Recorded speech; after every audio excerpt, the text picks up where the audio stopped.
wisdom make a killing, wisdom make a killing, wisdom make a killing. You won't see me stand drop. Get my dough up and stash, show my love to these motherfuckers talking shit. Put my gloves on my hand, like I'm at the blanket scheming for a while. Million wisdom make a killing, you won't see me standing drop. Got that man on my head, shooting busters when they sleep. Got that mac and cheese, I need some cheese, so all I got is Mexican kids. Hit the liquor store, I ain't get no bottles, give me higher though. Break it up, some chop it up, your ass so lost, I kick you off. When I'm peeping through the alleys with the fucking bean, bitch. Got the hockey mess, but I ain't play no kids, just make me bitch. Ammo in it, I gotta make my cheese, so chop it out, you busters. Scary jeans and Stevie Kings, the cemeteries where I put you. In my hood, it's all good, even though we struggle. Hustling, need to make some bail, got money to book, so famished well. About to wake up, bitch, they don't wanna see us living up. The players gotta stay paid, I'm gonna buy both the job. I don't give a fuck about the drama, bring it to the door. We running from the cliff, you catch a break, it's breaking through you. I just want the money, it's so good, I never wanna blow. Break it up, some papa, give me cheese, and then I gotta go. Smoke the matter, I didn't see you running high. Put down UAV on beaches, rocket launches, signing ditches. Living a funky damn ass out on the ground, leave me dead. He's a man, nothing bitches up the bed. Wisdom make a killing, wisdom make a killing, wisdom make a killing. You won't see me stand drop. Wisdom make a killing, wisdom make a killing, wisdom make a killing. You won't see me stand drop. Wisdom make a killing, wisdom make a killing, wisdom make a killing. You won't see me stand drop. Wisdom make a killing, wisdom make a killing, wisdom make a killing. You won't see me stand drop.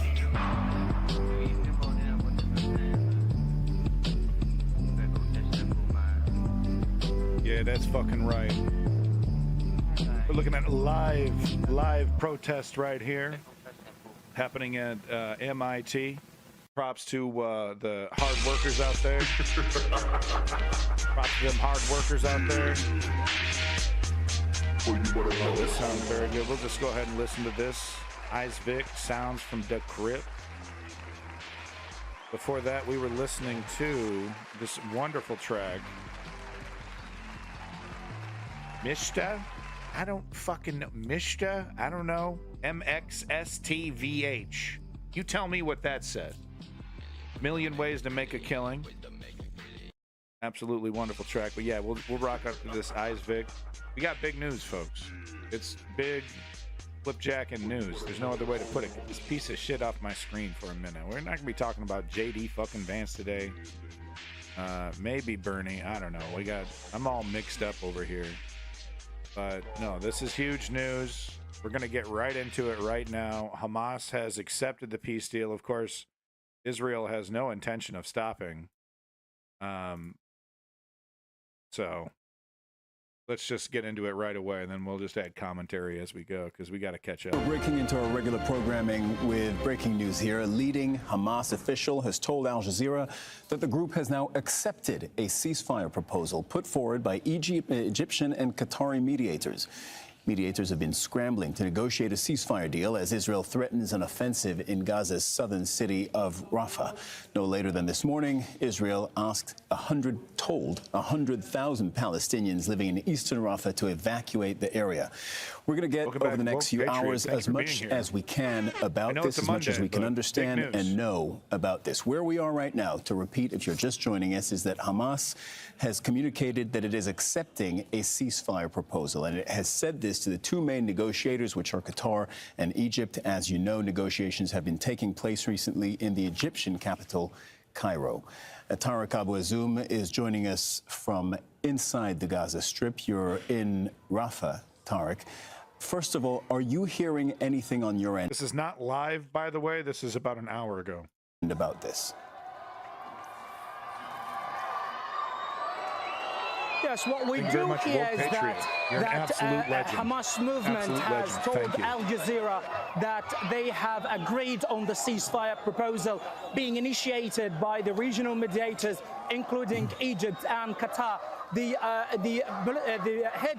chief of the political bureau, Ismail Haniyeh, has been calling the head of the Egyptian intelligence, informing and delivering the positive response from the movement regarding the proposal being initiated by the Egyptian authorities. Now, clearly, as a result of that decision, Palestinians, as they hear this announcement by Hamas, they have been celebrating that the announcement was a clear positive step being taken from the Palestinian side, as they are completely happy that this step can help to prevent a potential military incursion for Rafah district. Now, people right now here are so happy, and there is a great sense of optimism among them as they are chanting that it's time right now for return, it's time right now for a ceasefire. That is right now the situation in Rafah, this area that has been widely attacked since the early hours of this morning. Now, what we do also hear among residents is that they are so optimistic and happy about this step, as they are waiting for a further confirmation from the Israeli side about the possibility to approach to a ceasefire deal, as they are completely dependent right now on the efforts being made by regional mediators to bridge the gaps of disagreement between Hamas and Israel, in light of their ongoing hopes to get to hear an official announcement for the ceasefire within the coming hours or days. Okay, stop talking. Tariq, help us take in the scene around you, because I'm hearing car horns, I'm hearing people shouting, I'm hearing what sound like scenes of elation and happiness. Take a moment to look around you, listen to what people are saying. What exactly are they sharing? What are the thoughts and words that they're sharing? Now people here, as I can let you see right now, the cameraman is moving the camera, is that people are celebrating now. They are celebrating in the entire vicinity of Al-Kuwaiti Hospital. They are so happy about that step that has been taken by the Palestinian side, by Hamas movement, regarding their acceptance to the ceasefire agreement. Now, what we do hear from residents is that they are chanting for the peace. They are chanting for the return. You can right now see how people are celebrating. You can see children. You can see how elderly people, young men are chanting and so excited about the announcement of this step from the Hamas side. They have been, in fact, under wide attacks within the past couple of weeks and days, and they are right now, everyone, including the children, are happy about that step, because they believe that Rafah invasion will bring unspeakable humanitarian catastrophe where a bloodbath will be shedded. But now they are so optimistic, and that was completely no longer was afforded in the past couple of days. But now, with this announcement, the situation on the ground sounds really optimistic about this step, as they are waiting to hear the announcement as soon as possible. Tariq, do you think you're able to speak to anybody around you? Go ahead, take your time, and you can translate to us if they don't speak English. Do you think you can speak to the people around you so that we can hear their thoughts and reactions? Well, right now, I will try to host one of the Palestinians, but they are completely, everyone is absolutely happy about this. They are just right now crazy about this step that's been taken, as they appreciate so much. There is a great sense of happiness right now among those people. I'll try within the coming hours to bring more Palestinians to speak about how they evaluate this step on the ground. Israel is going to 100% Tariq, the area move where you are this. is, you've been there for a few weeks now. You've been pushed south multiple times since the beginning of this conflict. Is one of the last areas where, you know, so many Palestinians have been displaced to, and we're hoping it would be safe. But as we've reported countless times, hasn't been safe, and Rafah continues to be struck. Right now, I see people running around the streets, and I see more people around you than I've seen in, I think, weeks. What does that tell us? Well, generally, the vast majority of Gaza's population in Rafah are completely experiencing heavy bombardment from land and sea, as they have been going through really difficult weeks. But this announcement right now for Palestinians is a kind of bringing a sense of relief and tranquility among Palestinians that they might witness an end for the fighting. They are really believing that this ongoing mounting pressure by the American administration and by regional mediators can be fruitful to stop the conflict between Hamas and Israel. They are so exhausted. They have been completely traumatized in the course of the past couple of months, and they were all the time asking about the time for the ceasefire. Right now, as the first time ever, they have been hearing an official confirmation from Hamas sides regarding the ceasefire agreement. They are absolutely optimistic, as they believe that this step will definitely Israel isn't going to reduce the caps of disagreement between Hamas and Israel, and it will help to contribute to increase the possibility for approaching to a ceasefire agreement within the foreseeable future. Israel's going to roll in there, man. Tariq, can I ask you how you're feeling right now? Because you're a reporter, yes, and you give us the facts as dispassionately and objectively as you can, and you've been doing this for months, but you're also a Palestinian living in Gaza who's been yourself in danger. You've had to be displaced, and you've had to move your family and your relatives multiple times. How do you feel right now, hearing that Hamas has accepted a ceasefire proposal?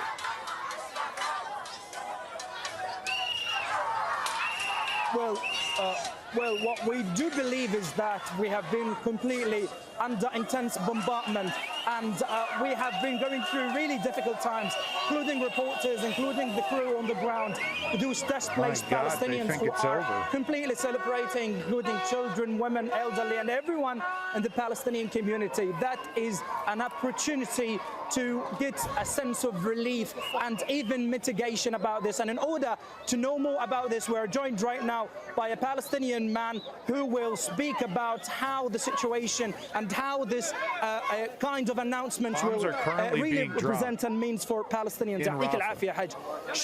Hello. What do you see, and what do you think of this announcement by Hamas with regards to accepting the Egyptian proposal for a ceasefire? This is very nice and hopefully would pave the way for the return to Gaza. Do you expect that a deal would be announced soon for a swap deal and a declaration of ceasefire? We hope Allah would facilitate this and we return to our homes. Where did you move from? I am from Gaza itself. Would you like to go back after they announce ceasefire? And what do you say to the world? My message is that I hope that we have the patience and return to Gaza.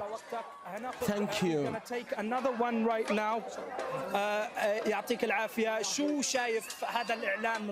How do you see this announcement by Hamas about the ceasefire? First of all, praise be to Allah that they didn't invade Rafah, and we greet the people of Gaza for their safety. And we would like to thank all those who stood by our side and by Gaza.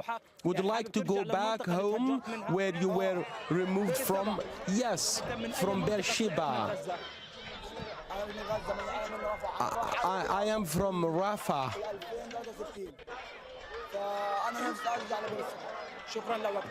Now we are going to take another Palestinian man. How do you see this kind of announcement by Hamas side? It's very important for our issue, Palestinian issue, and about Gaza Strip. We went political isolation, not just humanitarian. For that, we must struggle to have independence from the Israeli occupation, to stop the occupation to Gaza Strip and to West Bank. For that, we must struggle and to see the international community stop the Israel escalation against Gaza Strip. This is the damage that is by Israel, by the air forces, by the military, all the weapons that used against Gaza Strip. It's very horrible and very terrible for us. For that, we see this step very important for us, and to back to our houses in North Gaza or in the West west of Gaza Strip. Our families very sadness in these days, but in this evening after this announcement, we see the majority of our people very pleasure. And do you expect that you will return back to your house in the north of the Gaza Strip when the ceasefire will be announced? We hope that all the families back to their houses. This is very important. Or to stay in the Gaza, in the north of Gaza, it's very dangerous for them and for our future. For that, we hope to rebuilding the universities, our structure, everything that Israel damaged and destroyed, to rebuild that. Thank you so much for your time, and we're going to take another Palestinian young man to ask him about his impression about this announcement from Hamas side. Now, how do you see this announcement by Hamas regarding their agreement and approval for the ceasefire? Okay, first of all, thank you, Mr. Tariq, for having me in this interview. I'm going to say that we feel so happy that finally Hamas has agreed about the ceasefire, but now we are waiting for Israeli agreement, and we hope that they will say it. It's after 212 days of genocides, of displacement, of killing children, women, and elderly, and even nurses and doctors. It's not about genocide, it's not about things, it's about time that we have shown the world we have survived after this war. It's not just a war by Israel on Palestinian, it's a war from the world against the Palestinian here in Gaza. Gaza is so small, but yet we have survived 12 or 200 days from most advanced technical weapons against us. We will not forget and we will not forgive. Everything we have witnessed in this war will written in the history. The Palestinians have survived, and we will survive until we get our freedom. The world is calling for freedom, but we don't find any freedom here. No one, and do you want to return back to the house that you were displaced from? Of course. If we travel, what's the benefits of our defending and surviving? There's no point if we travel, if we left our lands. We have survived to return. We have survived so we can call for our freedoms. Thank you so much for your valuable time, and that's how Palestinians here, children, young people, elderly, are really seeing this announcement being made and approval being made by the Hamas movement side, as everyone is really optimistic about the next steps that might be taken within the coming hours regarding the arrival to a ceasefire agreement between Hamas and Israel that will help to bring an end for the hardships and all kinds of misery Palestinians have been going through. Tariq, your previous guest was making a very, very important point at this particular point in time. Hamas has accepted, they say that they've accepted this ceasefire proposal by Qatar and by Egypt. We need now to hear from Israel. I mean, Israel has signaled, and its prime minister has signaled multiple times that they were going to invade Rafah, come what may, deal or no deal. So, you know, we need to know. We don't have a full picture of what we're actually looking at and what really is happening right now until we hear from the Israeli side. So I just wanted to put that out there for you, the people you talk to, and also for our viewers, you know, who will be tuning in, trying to understand exactly what's going on. I want to ask you this, Tariq. You have lived through multiple wars with Israel. Have you ever seen scenes like the ones you are witnessing now? This is tragic. Well, Cyril, personally, I've been experiencing multiple wars. We are talking about 2009 aggression on the Gaza Strip, 2012, including 2014, which was really bloody for me, and 2021 escalations. And the language of peace from Israel has always been to placate the West. It has never been an honest, real attempt to create peace. I don't understand why they would start now. What's fascinating to me about this whole situation is that it puts the ball squarely in Israel's court. They're like, okay, fine, we'll take the shitty deal. 40-day break, and then it's right back to the annihilation of Hamas, whatever. So, I mean, I guess Israel really did have the final vestiges. I don't know. I mean, Hamas will exist with or without Rafah. So I think this is honestly not about saving any kind of Hamas members in Rafah. I think this is just a strategic negotiating tactic. You know, putting the ball firmly in Israel's court right before they do the invasion, knowing full well that they're going to proceed with it. And God, seeing the crowd, these children, the happiness, the smiles.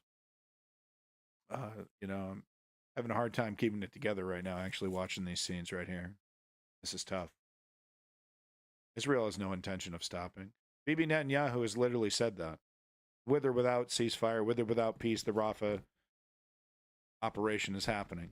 So what's probably happening right now is that motherfucking Joe Biden's on the phone right now, probably. Talking to Bibi directly. Joe Biden's probably learning some lessons right now, you know, in his almost, you know, he's almost 80, you know, no, he's almost 90. I mean, he's in his 80s. And yeah, this old dog is probably learning some lessons about how his pathetic lapdog-like loyalty to Israel is not going to be respected. That he's been fucking played literally his entire political life. He's cashing in all his chips. And Bibi's like, fuck you, bitch. I don't give a fuck about your election. I want Trump in office. I want you to lose. 2022 and right now 2023, which from my own side is considered to be the bloodiest. I've lost my house, I've lost my entire city that has completely turned into a pile of rubble. We have been talking about being internally displaced for multiple times from a city to another in order to guarantee the full safety of my personal level and also on my family level. We have been talking about that we have been unfolded with different kinds of attacks from land, air and sea, as we have been lucky to survive till this very moment, as the Gaza's Strip has been under wide military offensive since October the 7th now. We personally have been doing our best in order to take all the safety precautions, but this war sounds completely different in terms of the unprecedented scale of destruction being caused on the entire Gaza Strip, alongside to the point that the number of death tolls across the Gaza Strip is so incredibly high. We're talking about more than 34,500 Palestinians being killed till now, with more than 70,000 Palestinians have been injured, and that did not happen in any kind of a previous rounds of escalation and conflict between Hamas and Israel. But for the vast majority of Palestinians, there are peace seekers who are looking to live peacefully in a tranquil atmosphere, as the vast majority of us right now have been exhausted from the deadly consequences of this round of fighting that till now there's no any end in sight for it. Now, with the positive response from Hamas side, we have been having more clear picture about the initiative being taken from the Palestinian side, but the vast majority of Palestinians are waiting for further confirmation from the Israeli side in order to get to a concrete base of agreement between Hamas and Israel, just to bring an end of the hostilities and to make a full cessation of all military acts that bring nothing to the ground but only destruction. So, Tariq, I listened to what you said. You said you've been through 5 wars with Israel. My question was, have you ever seen at the end of a war, and again, I don't know if that's what we're looking at right now, but have you ever seen at any point during those wars or after those wars or as they ended, have you ever seen the scenes like the ones we're witnessing now?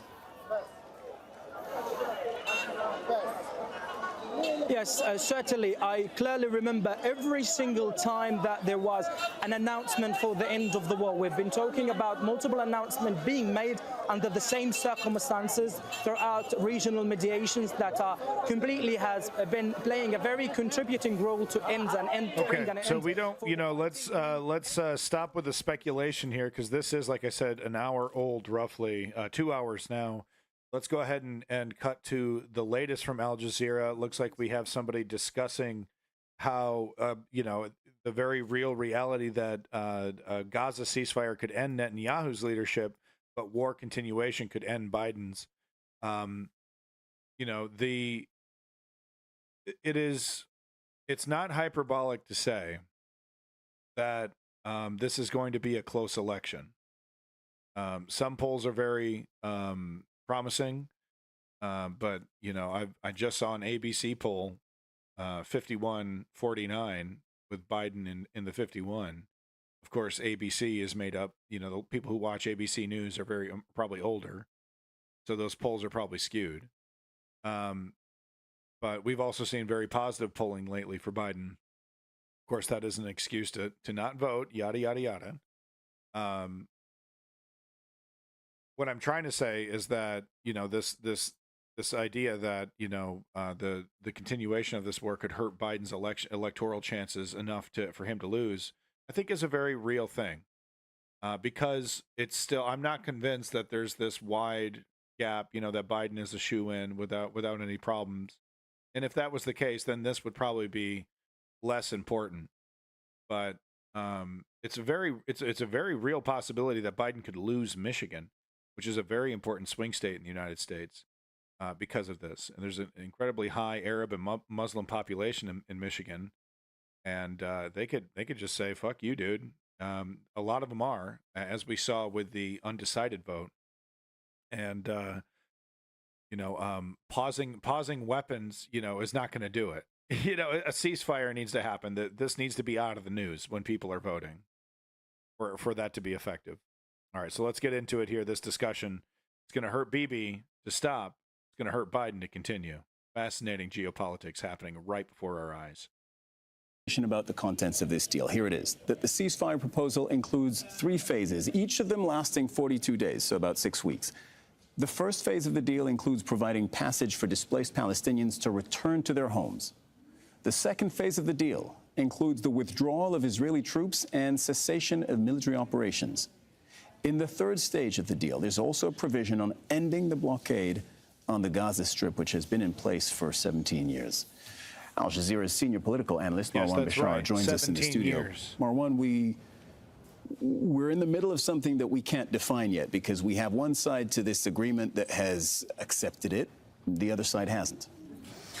Well, I'll tell you something. Certainly, we've been here for the first time over the past 7 months. And clearly, Hamas's positive response to the mediator's proposal for a ceasefire has shocked and has took everyone by surprise, especially those in Israel, but perhaps also in the United States. And that's why they are clamoring now to understand what exactly is the response, how positive is it, and what does it really mean towards moving forward. Will there be then a pick-up negotiations, if you will, over the agreement of the agreement in Cairo, and then when you start the phases and so on and so forth. But clearly, it's a huge positive step in the right direction towards a ceasefire. That there is no doubt about.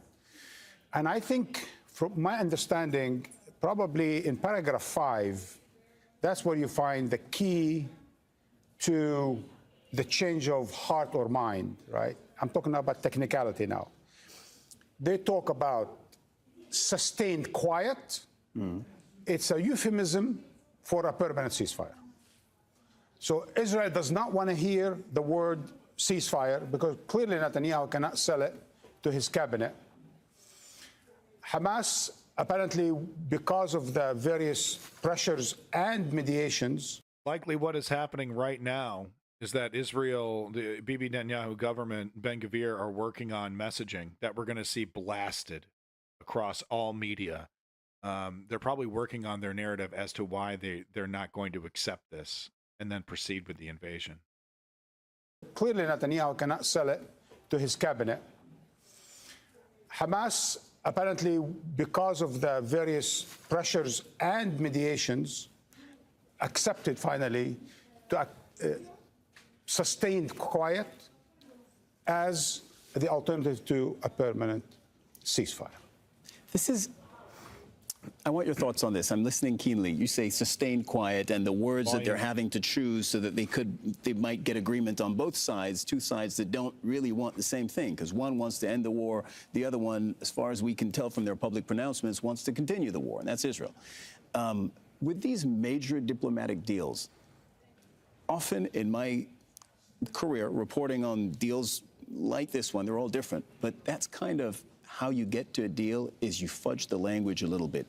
Not fudge it, but you have a gray area where both sides can kind of understand what they want. And then that's why so often implementing the deal becomes complicated, because they each have their own interpretation of it. You're right 100% about that. But as in every negotiations, it's the mediator that steps in and presumably gives their understanding of what those phrases mean. And that's why what was a bit revealing is what you and I spoke about yesterday. If you remember yesterday, I said it's incredibly paradoxical. It's surprising, shocking almost. The fact that it's Hamas and the United States that want a ceasefire, and that it's the Netanyahu government that does not want a ceasefire. Well, the United States have provided all the guarantees it could provide, apparently. And that's why Director Burns, the director of the CIA, stayed overnight and then stayed again, extended his stay in Doha in order apparently to arrive at these understandings between the United States and the mediators, or Hamas, about the phrases or the phraseology, if you will, about moving forward. Now, what's important in this is there a will on the part of the United States to make sure that the parties respect whatever they reach to, and that they arrive at the spirit and the letter of the agreement? I think that's what's important. Now, what happened over the past 2 weeks that you and I and others have spoken about? What happened over the past 2 weeks, it has become clear that the continuation of this war means the end of the Biden presidency. Stopping this war hurts. means the end of Netanyahu's premiership. That's where we're at. Biden has every incentive to reach a ceasefire because things are starting to boil up 100%. in his domestic scene in an election year. So now I'm going to go out on a limb and analytically, from a historical perspective, tell you that what happened at the universities in the United States was a major factor for why we are here now. Not quite in the sense of putting a huge back. psychological pressure and some political pressure on the Biden administration to move more willfully, more determinedly on the question of trying to get both parties together. On the question of Hamas, there was the election is in 6 months. I'm not interrupting. I'm just adding this. The election, the U.S. election, is in 6 months, almost to the day. Absolutely. Wow. Now, there was also pressure on Hamas, and we have to be clear. 6 more months of this fucking crap. Yesterday, today, I'm not sure, Lloyd Austin, the U.S. Secretary of Defense, was basically justifying Israel's horrific land invasion of Rafah if it takes place by saying Hamas left Israel no option but to invade Rafah. I don't want to say criminal. I don't want to use any vocabulary that's above and beyond. But that was definitely unconventional declaration from an American Secretary of Defense to basically justify an Israeli invasion that is to the disliking of the Biden administration itself. They just said they can't support this. Absolutely. So the fact that Lloyd Austin would say Hamas has given Israel no other option but to invade Rafah, that's a terrible. Anyway, but be that as it may, I think the pressure on Hamas has been huge over the past 72 hours.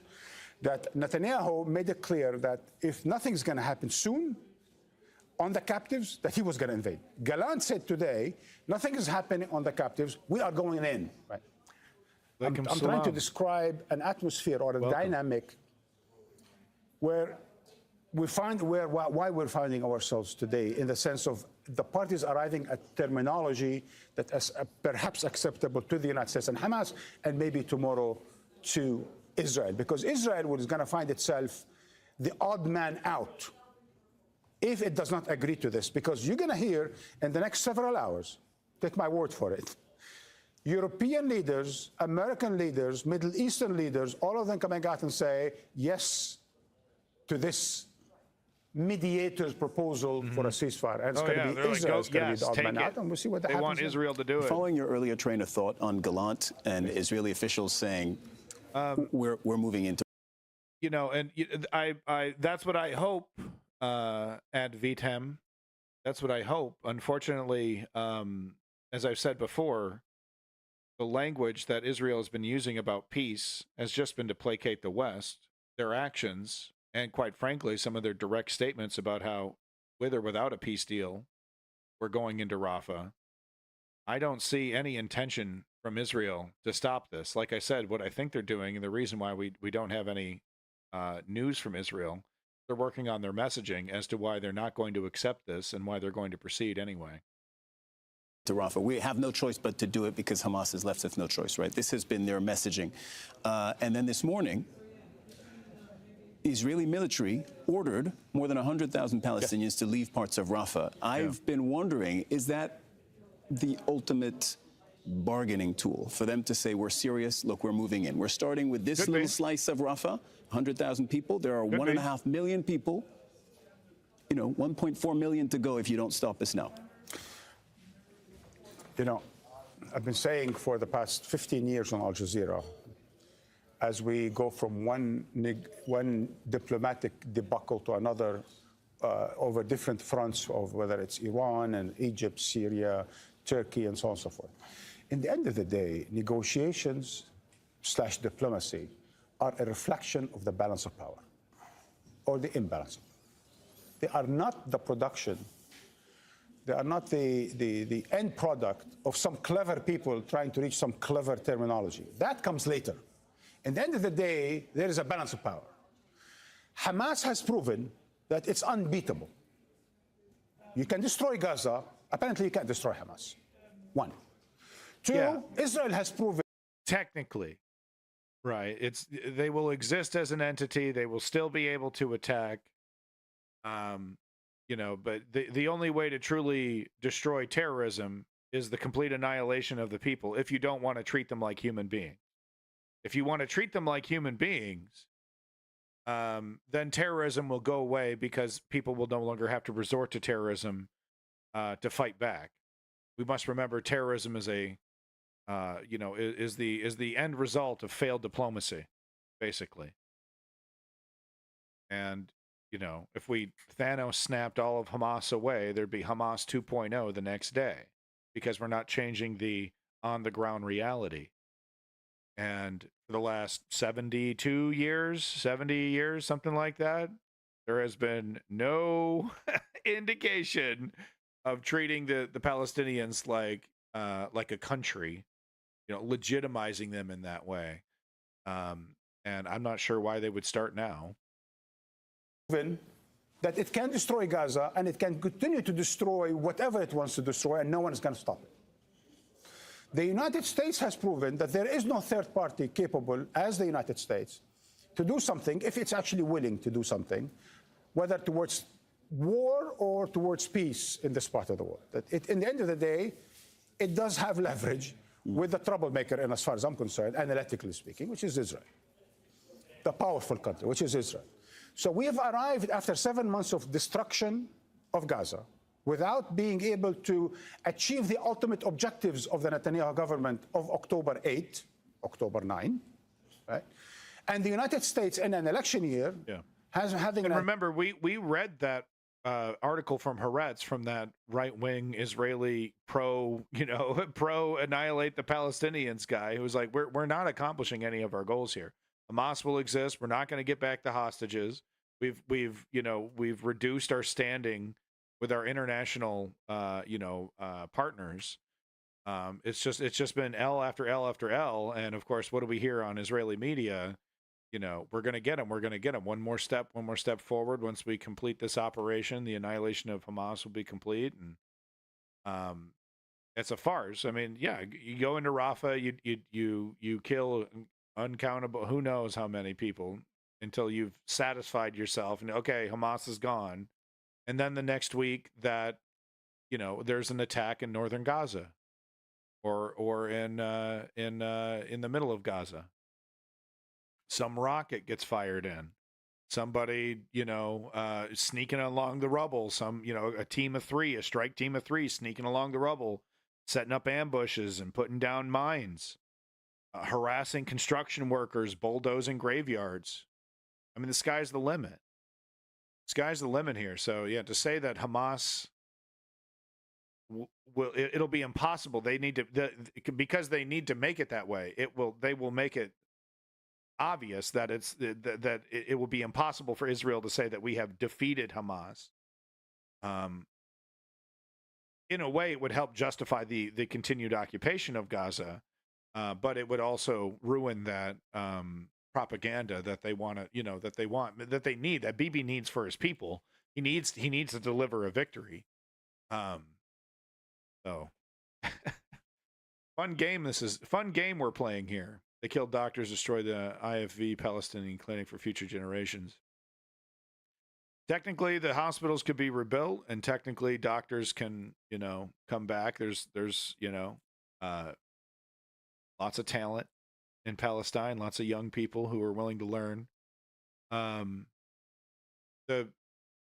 What they are ultimately going to deny them is the ability to return home. And it's really just going to be a fun game of will they, won't they, until we've all kind of forgotten, until something major happens, probably the election. And then we're all kind of ignoring it. 9, right? And the United States in an election year having an administration in a bind, whereby you have President Biden, who basically is sitting on a successful economy, basically successful foreign policy, is down in the polls against a man who has about a zillion trials happening at the same time, right? For everything from, I don't know, whatever, I'm not going to go into the prostitution bits of it, whatever it is, right? The sex so stuff, Biden understands the that real the war in estate Gaza stuff, has hurt him a lot. insurrection. He thought he can, I don't know, whatever, I'm not going to go into the prostitution bits of it, whatever it is, right? So Biden understands that the war in Gaza has hurt him a lot. He thought he can somehow, what's the word in English? He can get, can escape the storm, right? Skate. He can wither the storm. Skate by. Right? But apparently not. Something happened in the psyche of the American public because of what happened on the campuses. Different. It wasn't like this in the 90s and early 2000s when it came to Israel and Palestine. It was just, those guys are screaming Allah Akbar. Okay, smoke them. It was really kind of gross. But things are changing, and I think a big part of this is, I'm seeing a lot of the people that are standing up are people of color that are in government and in power. And I think even though they're not Arab or Muslim, they still see themselves somewhat as, potentially marginalized. If it could be justified with them, it could be justified with me. So I think that might be a little part of it as well, that we're seeing, this acceptance of women and people of color, people outside of, white men, getting into positions of power. I think that's been a little bit of a change in this as well, because we've seen mainstream media more willing to stand up to Israel, even though they're probably receiving, just emails and phone calls, and it's probably constant harassment from the pro-Israeli lobbies and things like that. No matter how much they placate them, if there's any criticism whatsoever, any pushback, any critical thinking on it, then they're going to be receiving lots of this is anti-Semitic, this is anti-Semitic, all that kind of stuff. So it takes a certain amount of courage, I guess you could call it, to stand up to that kind of pressure. And we have been seeing that more on mainstream media. I've definitely shown lots of examples. That Chris Hayes video I showed last time is a great example. You can wither the storm, right? But apparently not. Something happened in the psyche of the American public because of what happened on the campuses of several hundred American universities. The virus of revolt started spreading even to European universities. The young people, the Z generation, has revolted in a way that is so moral, so ethical, so clear about its call for justice. That I think revolted, no. Standing up and being a squeaky wheel, doing all right on that. I mean, we're seeing, where young people dominate, the social media is where young people dominate. The Free Palestinian narrative dominates, and that's a great sign. That's really great. Biden feels the need to push further towards a ceasefire. That's what changed over the past couple of weeks. Sure. Marwan, we will be coming back to you very regularly throughout the course of the evening. There was more pressure. Marwan Bashar, Al Jazeera's senior political editor. Thank you. Yeah, so that was very enlightening. Let's just go ahead and type, Rafah or Gaza? No, let's type ceasefire into YouTube and see what's coming up here. I just want to get the latest, and I want to see what mainstream media is saying about this. And of course, what I really want is I want to see what the hell Israel is going to be saying. ABC, Guardian News. NSC coordinator says negotiating still ongoing. All right, let's take a look here. We got Mr. Kirby. So Hamas says it's agreed to a ceasefire proposal from Israel, but Israel has said, hold on, that's not what we talked about. We need to counter. We need to think about this. So the bottom line is... Okay, yeah. No, like I said, they got to work on their messaging. Still no ceasefire. John Kirby is taking questions from correspondents there at the White House briefing. And for more, we bring in our senior White House correspondent, Selena Wang. Also, national security analyst, Mick Mulroy. Good to see you both. Easily confused. Yes, it's true. Selena, let's start with you. I mean, really, this isn't going anywhere. We're at a standstill. So no matter what conversation Biden had with Netanyahu and what Hamas has agreed to, Israel is still not on board. Yeah, look, well, Kirby made clear there that the negotiations are still ongoing. The question of whose ball is this court in now? How does Israel respond? That is the major question. And the U.S. is now confirming that, yes, Hamas has responded to this proposal. And in live time, the U.S. is talking about this with their partners in the region on the ground. And the big question, of course, is what are the parameters that Hamas actually agreed to? Kirby was very, very tight-lipped, very careful truly understand not to give any end. detail on that, saying that the last thing he wants to do is to jeopardize this very sensitive process. But what we do know, according to the Israeli side, is that what Hamas agreed to is not what they had agreed to. What the U.S. had been pushing for is a 6-week temporary ceasefire that would see the release of hostages, more humanitarian aid. And the hope on the U.S. side is that that would then extend into a longer pause that could lead to more lasting peace. What Hamas agreed to, we don't know. The big question, of course, is how long it will take to respond, how Israel will respond. Ms. Wang, we do know that Al Jazeera listed off there's 3 sections. Miss Wang, is there no one on ABC? Come on, is there no one on ABC that can like, I know you're in a fucking hurry here, but no, it's the deal that was made by the mediators in Cairo, Egypt. It's 3 chapters. Okay, yeah, no, we have no idea. It's crazy, guys. Anyway, it's just a flub. You know, she's trying to snap this out as quickly as possible. Greetings from south of Boston. It's your motherfucking boy, Lenny. Welcome back, Lenny. Hope you're doing well. Thank you for coming in on a Monday afternoon. Respond. The Israeli side has said it could take a while before they have an official response. All right, so let me go to Mick Mulroy now on really what's going on here, Mick. One of the things that Hamas says is that there will be a complete withdrawal of Israeli forces from Gaza as part of this deal. That doesn't sound likely. So what is this? Is this negotiating that's happening, or is it posturing and acting for the world community or for their own populations? Oh, my God. Cupping those balls. But Terry, it might be a lot of both of those, quite frankly, because when you say you accept an offer, that's what I thought. So here's the pro-Israeli shield to soften the blow here and you know, get us ready for the fucking-ing. Okay, here we go. Don't give a counteroffer, because a counteroffer is an actual rejection of the offer. That said, it doesn't mean that Israel cannot look at the counteroffer and accept it. And that is where we are right now. They have to find the details of which is actually in the writing, and that's why they always ask Hamas to put what they're saying in writing, so there's no confusion. But it does look clear to me that the Israelis are looking at this offensive in Rafah as going forward until an agreement is actually reached. So hopefully they can review this early and quick and give a response back. If that's the case and there's an agreement met, we move to implementation. If there's not an agreement met, it looks like we're moving toward action in the form of a Rafah offensive. And Mick, I'm just going to follow up. How much of Israel's willingness to look at this Hamas counteroffer, which, as you properly say, that's really what's going on here, is because of U.S. pressure? So I do think that gives Israel pause to really show that they're interested in this ceasefire.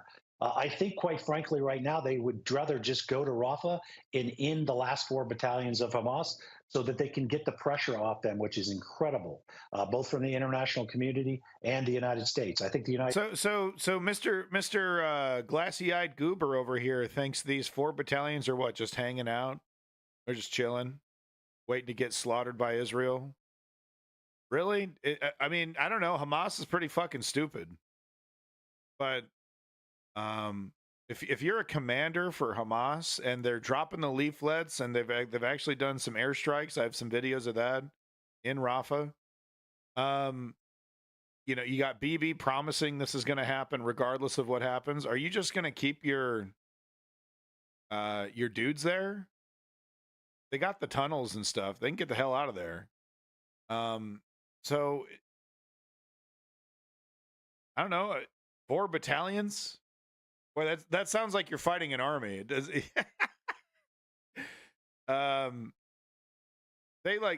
likes to pretend they're an army, of course, but are we really going to pretend this scattered group of maniacs, barely equipped maniacs, is an army in the conventional sense? Battalions? What's a battalion? 7 guys on a Toyota? Is that a battalion? Yeah, fucking 4 guys in a Honda Civic with some grenades. The United States does have leverage in this, obviously, but ultimately it's the decision of democratically elected government of Israel. All right, thanks for pointing that out. Nick Mulroy, thank you both. Wow, democratically elected. Guys, did you know that? Wow. Thanks, bro. Democratically elected. All right, so here's Kirby with his comments. The president has been briefed on the response. He's aware of where the situation, where the process is. What you're asking me is like, when are we going to get like a final, you know? What is the answer? Yeah, final table slap here. There's a process that has been worked in the past and will be worked this time. You get a response by Hamas. We're going to have to evaluate that. We're going to see what's in it. Certainly, the Israelis must have a chance to look at this and to evaluate it. And Director Burns, as we speak, literally as you and I are talking, are having these conversations with partners in the region. It would be great. I'm sure we'd all like to have an answer as soon as possible, but I just don't want to get ahead of that process. The president has been briefed. Yeah, that's fair. Normally, I'd take a shit on Kirby for tiptoeing around and dancing, but he can't predict the future here. All right, let's get the opinion. Yeah, blessed up. Well, it could be huge. Let's get BBC's opinion on this, and then I'll show you the videos of, or at least the one video I have of the airstrike that happened, I think earlier today, in Rafah. Terms could include. Good evening. In the last hour, Hamas leaders have said they'll agree to a ceasefire proposal put forward by Egypt. Good evening. In the last hour, Hamas leaders have said they'll agree to a ceasefire proposal put forward by Egypt and Qatar in the 7-month-old war with Israel. It's understood the terms could include the release of 33 hostages held since the October the 7th attacks last year. There has been no immediate response so far from Israel, but if there is an agreement, it would be the first pause in the fighting since a week-long truce last November. Well, Jeremy Bowen is here with me in the studio.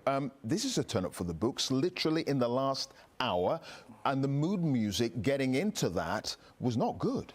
No, it's very bleak because the Israelis, of course, gave those warnings this morning to people in Rafah to move. The offensive was about to happen, or rather a smaller scale version of it. So I've been talking to people close to the talks, normally reliable diplomatic sources. And what I've been told is that they've agreed to release 33 Israeli hostages, a 40-day ceasefire. There would be freedom of movement for people in Gaza to return to the north, which has not been allowed up to now. And then there'd be a second phase, which is known as restoring sustainable calm. Now, my information is that that was language proposed by the Americans back in February, rejected by the Israelis, but accepted by them, reportedly, I'm told by these sources, on the 28th of April that they agreed to it. And that American language is basically a creative way of talking about a long-term ceasefire, because Israel didn't want to use that sort of language. So, you know, my source said everyone's read was that Netanyahu was hoping Hamas wouldn't take it. We'll have to see what he does now. The ball is in his court. Hamas has called their bluff. The Israelis themselves, there have been some reports on news agencies saying that this is a ruse by Hamas. They're looking into it. Maybe it's not quite what they agreed to, but clearly things are happening. The head of the CIA has been talking all day to the Qatari Prime Minister in Doha, their capital. Biden will speak to Netanyahu later, and the King of Jordan is at the White House right now, and he, of course, has been a big critic of the war. Indeed. Okay, Jeremy, thank you, our international editor there. Let's go straight to Jerusalem, and Frank Gardner is standing by. Any word yet from the Israelis on this development, Frank? He's teething. No, not so far. An unnamed official has indicated that these softened terms, as they put it, are not going to be acceptable to the Israeli government. So the music here in Israel is not particularly optimistic, I have to say. The Israeli media have said that the terms have altered in some way. Whatever Hamas has agreed to, even if it is still the same deal that was on the table, has still got to be agreed to by the Israeli government and signed off. Now, there is mounting pressure on Prime Minister Netanyahu. It's the deal Israel has been by asking the families for. of the hostages, saying, do a deal, because your military operation in Gaza isn't getting our loved ones out. And those voices are getting louder and louder. I drive every night past these protesters who are desperate to get their hostages out. There's still 90+ hostages thought to still be alive in Gaza, and they are, of course, the big bargaining chip for Hamas. They're not going to give that up unless they can be assured that this war is going to end. All right, Frank, thank you for that. Frank Gardner there, live in Jerusalem. Yes. All right, let me see if I can give you this footage now of this airstrike that happened just a few hours ago in Rafah. Is this it? No. Is this the one it? Let's see here.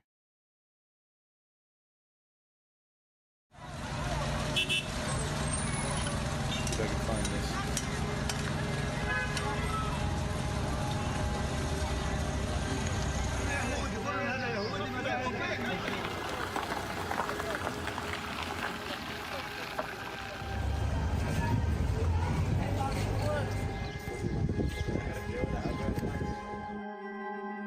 Find it. Maybe I didn't link it. Shit. وين بدي اطلع؟ لا في مصاري ولا في اي حاجه، عن جد انا تعبت انا والاولاد اللي معي، وين بدي اروح؟ وين؟ Poor woman. Poor woman.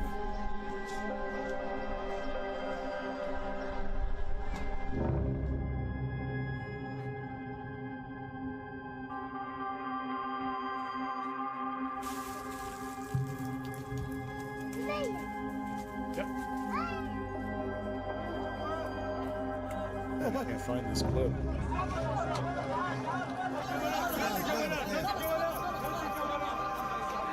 Is it there? I mean, they're talking about it. No, that's great.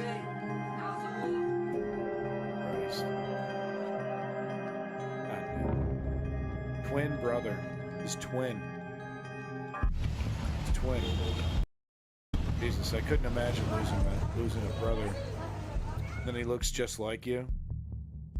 And you go to your brother's funeral and he looks just like you. And you're so young. Before you even hit adolescence, you're dealing with that.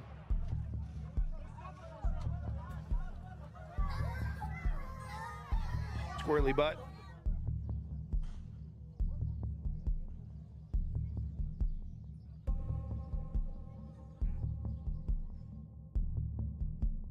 Okay, so I don't seem to have this airstrike footage. I apologize. Thought I did. Yeah, so I have this one queued up. I got this for the Teo. We got Al Jazeera getting kicked out right before the invasion. No coincidence. Hey, good hitting the keyboard, buddy. No coincidence. Oh, break. Good job, kiddo. All right, we got ourselves a disaster here. Hold on. There's this really, really good Mehdi Hassan clip I'd like to show you. Talking about the truth of Israel and the hostages. All right, I'll be right back. As Israel prepares to invade Rafah, violate Joe Biden's red line, and kill who knows how many more thousands of innocent men, women, and children in Gaza, we need to talk about the elephant in the room. We need to talk about the hostages. Because the Israelis say this is all about the hostages. They say we don't talk about the hostages enough. So let's do that. Let's talk today about the hostages, because there are three very important things they don't tell you about the hostages. First, for everyone who believes that Benjamin Netanyahu and his government of far-right fascists and racists are fighting their war in Gaza in order to rescue the hostages, how do they explain the fact that Netanyahu had a chance to bring all of the civilian hostages home right at the very beginning? Those aren't my words. That's not my opinion. It's the view of Chaim Rubenstein, who until very recently was a spokesman for the families of the Israeli hostages, and who said last week, quote, "We learned that Hamas offered on October 9th or 10th to release all the captive civilians in its hands if the IDF did not enter the Gaza Strip, but the government rejected the offer." In fact, the Washington Post reported on a similar proposal at the end of October, saying Hamas was proposing to release all foreign civilian hostages in exchange for a 5-day ceasefire. Israeli civilian hostages would be released if additional demands were met, he said, including the release of Palestinian women and children in Israeli prisons and the opening of the Rafah border crossing. Second, for everyone who pops up on my Twitter feed to still tell me, well, Hamas could end this war if they just released all the hostages, have they paid any attention to anything the Israeli government has actually said on this subject? Israeli officials have said time and again that the war won't end until Hamas is destroyed, regardless of whether the hostages are released. Bezalel Smotrich, Israel's finance minister, made clear this week he was opposed to any hostage release deal that stopped Israel from going into Rafah. Now, you might say, that's just Smotrich, he's not in charge. Well, Prime Minister Benjamin Netanyahu also said this week that he would invade Rafah with or without a deal on the hostages. His words, not mine. And third, something that keeps being left out of the mainstream media, ignored by all those who claim to care about hostages, is that the hostages at the core of this conflict, at the heart of this current round of killing and violence, aren't just Israelis, they're Palestinians too. Yes, Palestinians too, because while we're all aware of the fact that around 250 hostages were taken from Israel by Hamas and other armed groups. Okay, we're back. Hope you're enjoying this clip. I thought it was a really good rundown of the cynical use of hostages by Israel since basically the very beginning. We're definitely going to finish this clip. Davin, haven't heard any news. Davey, have you heard any news about F-16s? I know there's some on their way, but do we know if they're actually going to be hitting the skies? And thank you, Lenny, for that comment. You know, he's growing up. On October the 7th, including shamefully children, and around 130 hostages remain in captivity in Gaza. We don't really mention the hundreds, thousands of Palestinians who've been rounded up, detained, held without trial, tortured, sexually abused, without any charges, let alone any convictions, in Israeli prisons. And I'm not even talking about just since October the 7th. I'm talking about before October the 7th. Yeah, according to the Israeli human rights group B'Tselem, on the eve of the October 7th attacks, at the end of September 2023, Israel was holding over 1,300 Palestinians as hostages in what they conveniently call administrative detention. No trial, around no half jury. of them for a year or more, and 23 of them, shamefully, children, held without trial, without charge. And I've shown you images of children being kept in dog cages. I don't know if temporarily or permanently, while under Israeli, word captivity. But you know, the problem is that there's no procedure. They're just held indefinitely, like Gitmo. The reality is that under international law, hostage-taking is a war crime, whether Palestinians or Israelis do it, just as intentionally targeting and killing civilians is a war crime, whether Palestinians or Israelis do it. So, to summarize then, the Netanyahu government chose not to do a deal to release the Israeli hostages, according to the spokesman for their family members. Even if Hamas were to release the hostages tomorrow morning, Israel has no plans to end its assault on Gaza. And, the biggest issue of all perhaps, the hostages aren't just on the Israeli side, they're on the Palestinian side too. Those are the facts. The objective, demonstrable, undeniable facts. Yeah. And look, this is a human tragedy. Many innocent Israelis are wrongly being held hostage in Gaza, and many Israeli families are waiting for a father, a brother, a loved one to come home. And to them, I say I stand in solidarity, in humanity, with you. I say free the hostages, Israeli and Palestinian. But, and there is a but, as the Israeli military prepares to wipe out Rafah and kill thousands more people. Remember this, when the bad faith apologists for Israel pop up on TV or online to justify that violence, and to robotically and cynically repeat, what about the hostages?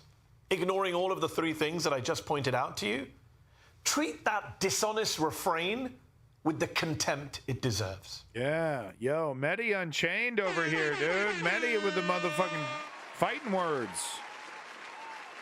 Mehdi removed from the restraints of MSNBC, telling it like it is, man. You gotta love that. Fuck yeah, dude. Give me some more of that, dude. Give me a couple spoonfuls of Mehdi. Good shit. Okay, let's see if I can find this Rafah airstrike. So yeah, Davin over here talking about Russia apparently. Just real quick, we'll take a quick peek at this link. I did put it in the Discord, but yeah, Russia over here talking about F-16s, but they talk a lot of shit, don't they? Wow, great website. Holy shit. And it's more like it's my computer. It's my web browser. Whoa, my web browser. I should probably use Firefox. There's some headline about a guy who had 7,500 open tabs or something in Firefox. Statement by the Russia Ministry of Affairs in connection with the Holy Land. Damn, you read this shit? You just peruse this? You just over here perusing this website? There's problems with training Ukrainians to fly F-16s properly in that period of time. I hear conflicting information about that.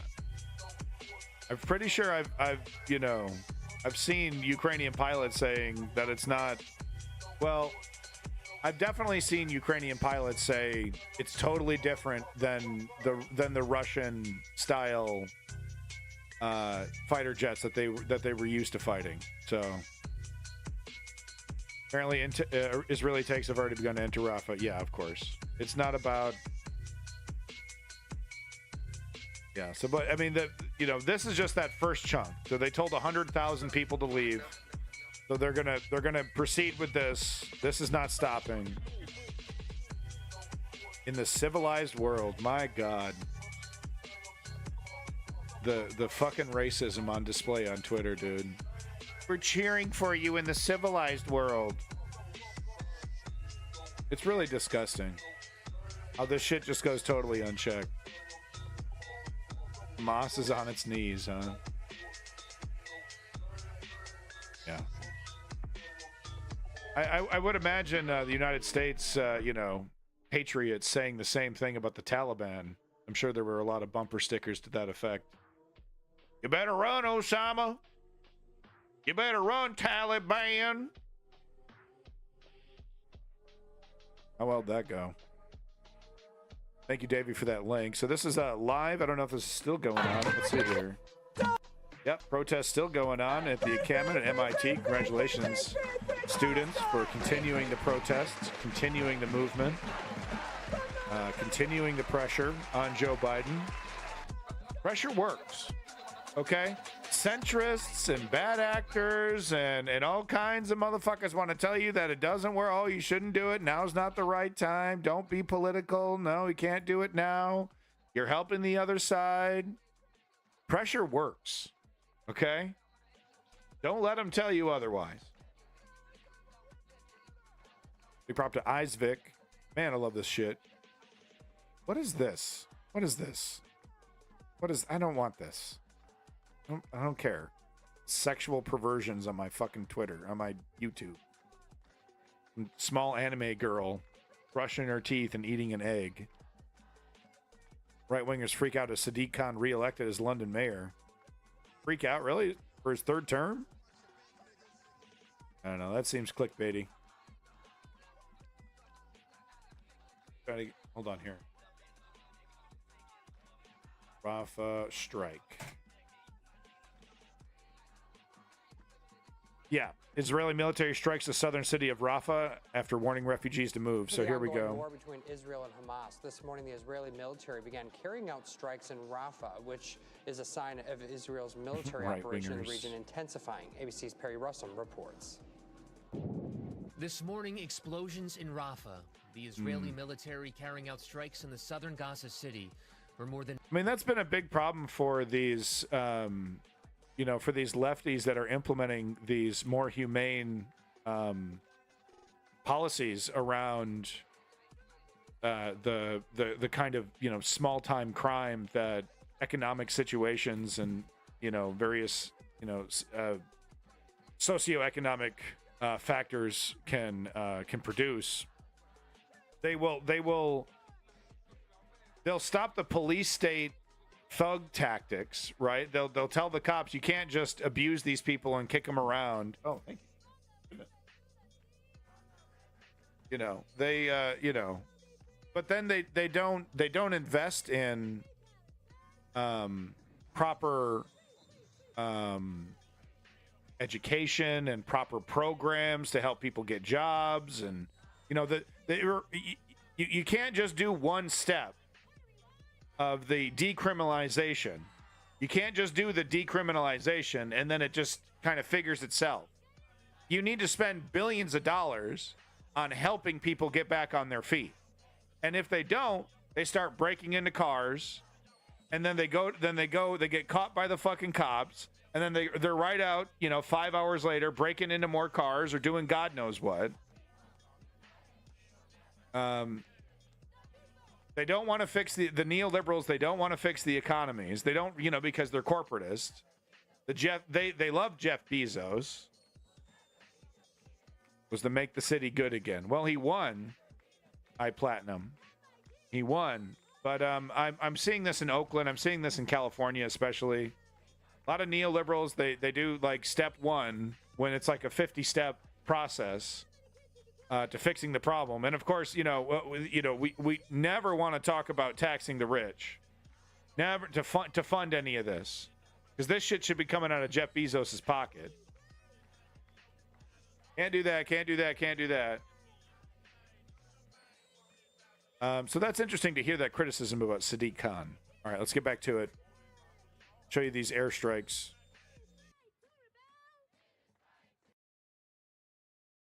And 1 million Palestinian refugees are sheltering from war. Israel's military issuing an evacuation for parts of Rafah, signaling a ground invasion could be close. This woman saying, "I left my home and fled. I did not take one thing with me." People fleeing with whatever they could fit in and on their cars. This man says Israel told people to go to Rafah and that it's safe. Today they're telling us to leave. Where will the people go? Today in Israel, sirens blared, traffic coming to a stop. The country observing Holocaust Remembrance Day, the first since the Hamas attack of October 7th. Prime Minister... I mean, so we're proceeding with the invasion on Holocaust Remembrance Day. How many people are going to die today? This is crazy, man. Jesus. Benjamin Netanyahu says the carnage of the Holocaust is incomprehensible. It equates to 5,000 October 7ths. Over the weekend, Hamas releasing new video of rockets being launched into Israel. 4 Israeli soldiers killed, 10 others hurt. Negotiations between Israel and Hamas apparently breaking down. Hamas' delegation now leaving the meetings in Cairo after demanding Israel withdraw and stop its bombardment. No decision by any international forum will stop Israel from defending itself. President Biden and Netanyahu spoke on the phone this morning. The White House has said previously it's against any large military operation in Rafah. This was just 4 hours ago. Man, it already seems like ancient news, doesn't it? Yeah, we don't really have anything. I don't, you know, they're moving in. They're going into Gaza. It's happening right now as we speak.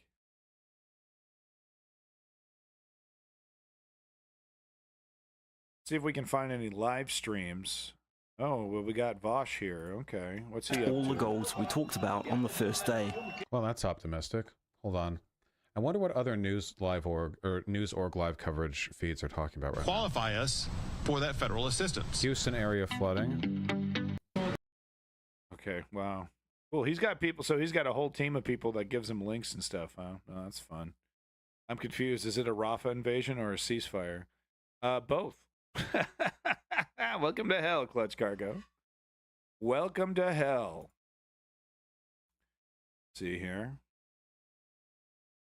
Yeah, no, I think I'm okay on this. I don't really... Is there a way to make this go away? No? Okay, that's neat. That's really neat. I can't make that go away. Neat. View of Rafah as Hamas proposes ceasefire. We got a Reuters live stream. Israelis join families of Israeli hostages taken by Hamas. Al Jazeera live stream. Homeboy still talking. It's one of my mottos. Arrogance breeds stupidity.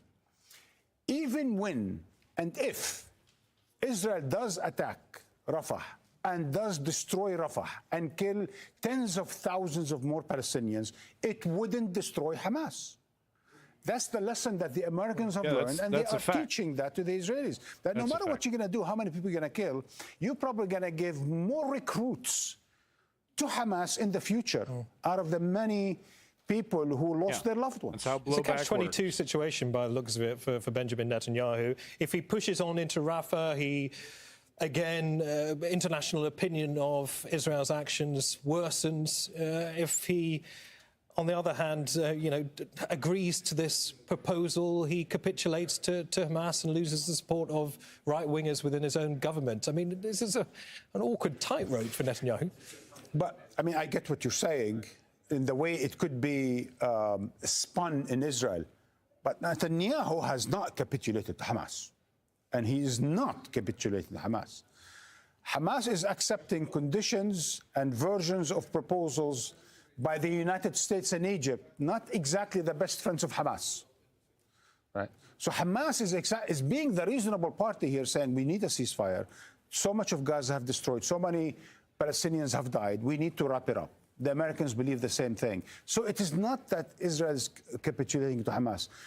What we're having here is that a situation this whereby is very much Hamas. Genocide, that's what Hamas is doing. After so many war crimes, so much death and destruction, Israel could not achieve Hamas its strategic objective, basically surrendering. But it will not. In they're the next accepting Israel's terms. With Hezbollah.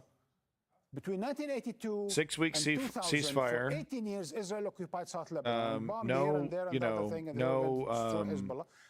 Hezbollah became stronger. It's not really. Since the 1980s, they said they're going to destroy Hamas. Hamas have become stronger. They should put their surrender as a term. The root causes. The root causes. That would help. That would have helped. The occupation of Lebanon. The but root causes then we'll Palestine surrender. Then is we'll. The occupation in Palestine. Yeah. You need to resolve those. You need to end the siege and the occupation. Blah blah blah. It's really simple. It's ABC. Stop occupying the Palestinians. You will deal with the issues of the danger and the security and so on and so forth. But that doesn't seem to be tantamount to something he could communicate as a win to his own people in Israel, surely. But no, he will not be able to, certainly to his government. But what the Americans are telling Netanyahu, this is not the end of it. We support you in your, I'm not going to call it crusade, but whatever it is against Hamas, right? The Biden administration is not saying it's finished, it's all over. It's saying there's another way of dealing with the question of Hamas, and it's not necessarily through the killing of tens of thousands of Palestinians. But it was also the same case from before. Remember how Netanyahu wanted to deal with Hamas before October 7?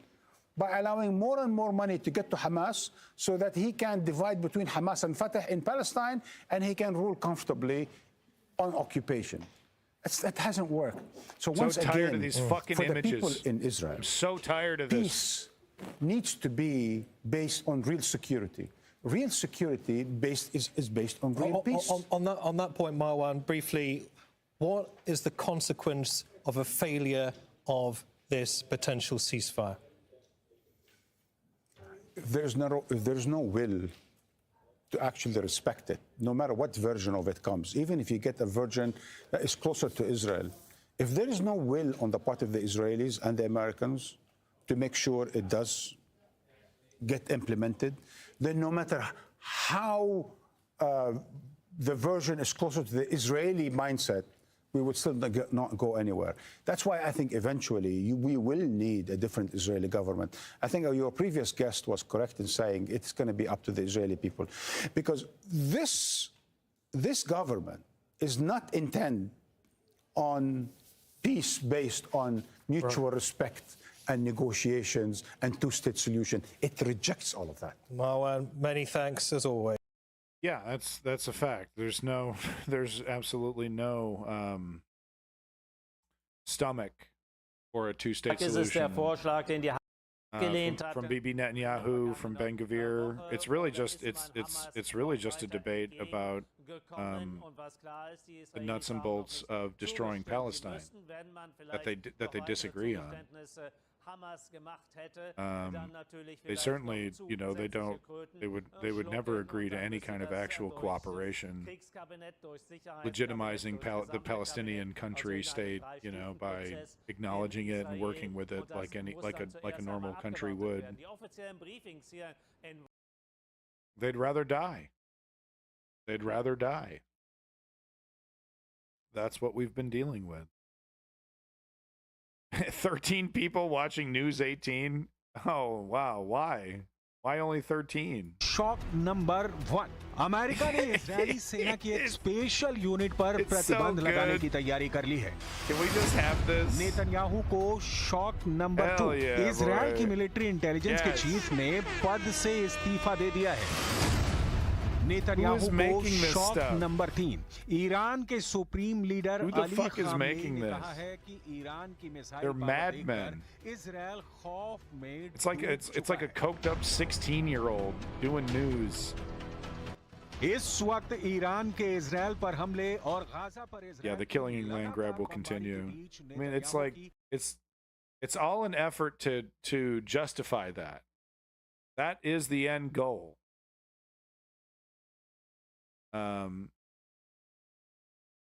Ukraine live cam. That's nice to see. Yeah, it looks like we don't have much on this.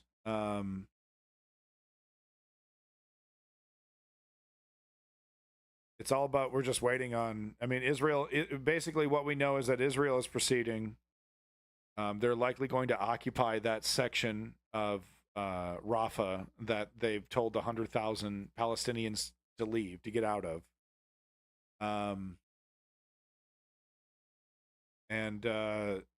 Then I guess then they'll respond to the agreement. we're just waiting for the Israeli tank to come rolling down. Is that what we're waiting for here?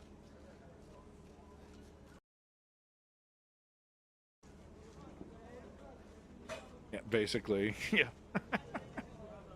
All right. So, I mean, basically what's going to happen here, I'm going to wrap it up right now.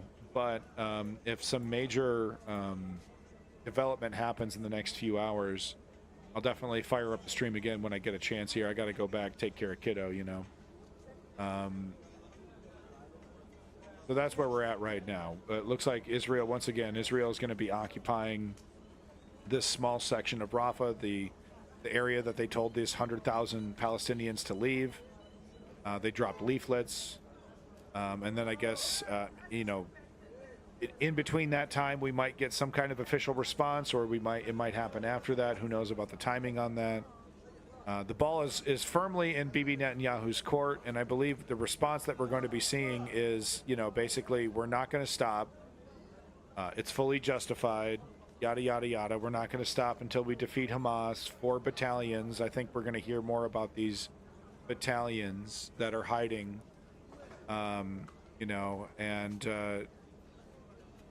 My question is, though, once again, we talked about this yesterday. If the plan is to never give back the Gaza Strip, what is the plan? What do you do with these, 1.5 million, 1 million people in Rafah, but almost 2 million people in total? You know, one possibility that I've thought about yesterday that I haven't talked about is them just kind of cutting off basically 1/4 of the Gaza Strip and then taking the rest instead of half, giving them 1/4. That's a possibility. You know, kind of creating these like spill out zones, but I don't know. I guess we'll see. I am hoping that, you know, Israel will make the humanitarian move. Of course, there's some hope. I read Twitter posts from people in Rafah who said they're currently crossing the border into Rafah. Yeah, so they're going to be occupying that space that they told the people to evacuate from. Then they're going to, like I said, they're going to blitz the media with, we're going to continue this Rafah operation. We're not going to agree to this. We're going to continue. You know, we're gonna renegotiate. We're gonna send back different terms. While we're doing this, we're also gonna finish the Rafah operation. It's all justified. It's all justified. It's all moral. Yada yada.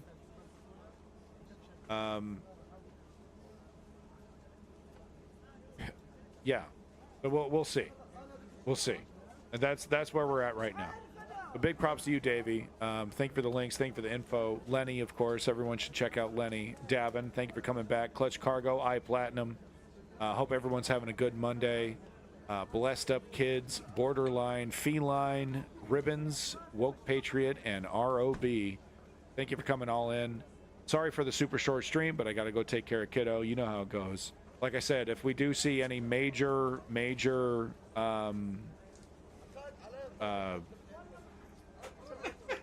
if we do see any major movements or any kind of major story breaking, I'll pop back on the stream here. But like I said, what we can assume, someone you trust is one of us. What we can assume is that Israel is going to occupy this portion of Rafah, and then we can probably expect some kind of official response as to why they're going to continue and finish this operation. God help us all. Hopefully these Palestinians get the hell out of there and don't get caught up in these bombs that are definitely going to be dropping. It's just a reaction from Hamas once they realized the invasion was imminent. I think there's several factors here. Al Jazeera was kind of going through some of it a little bit. Don't expect a lot of introspection or man on the street or interviews or Palestinian perspective from any other news source. With that said, there was a lot of bias that I saw in Al Jazeera's coverage, as expected. Keep an eye on the Met Gala for you. I know how important it is. Well, they dress silly. The celebrities, they dress in silly costumes and stuff. Remember the Eat the Rich from AOC? Yeah, Eat the Rich, huh? What are you gobbling up from the rich there, AOC? All right, everybody. Peace in that motherfucking Middle East. Glory to Ukrainian democracy. Sorry I wasn't able to cover it today. This was it's news. It's superseded. Later, skaters. Let's not forget the 3-step program. You know what it is. Thank you, Clutch Cargo. It's the only thing that's ever worked. It's called political activism. See you next time. God help them all. God help us all. Yeah, they kicked out Al Jazeera and then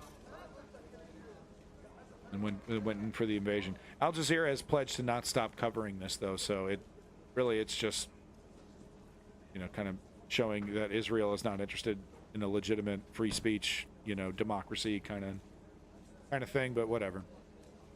Kind of small beans compared to the amount of people that are likely dying as we speak. All right. Thanks, everyone.